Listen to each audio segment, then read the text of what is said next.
Guys welcome to my new blog. तो अभी मैं आ गया ऊपर जिम करने के लिए।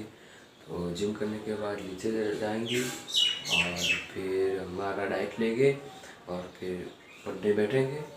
मिलते गाइस जिम करने के बाद। तो गाइस अभी मैं जिम करके आ गया हूँ और मैंने नहा भी लिया है। तो अभी गाइस प्रोटीन लेते हैं, फिर बाद में पढ़ने बैठेंगे।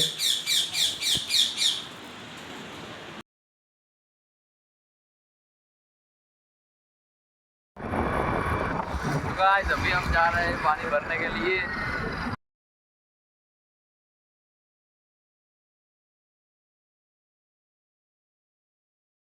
तो गाइस अभी हम पहुंच चुके हैं पानी भरने की जगह पर। तो मैं खेत में है पानी भरने की जगह।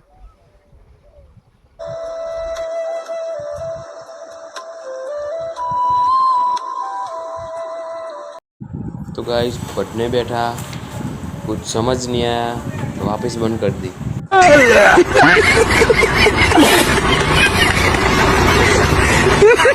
गाइस वीडियो पसंद आया तो लाइक कर देना, चैनल पर नए हो तो सब्सक्राइब कर देना। मिलते गाइस नेक्स्ट व्लॉग में। Thank you so much for watching.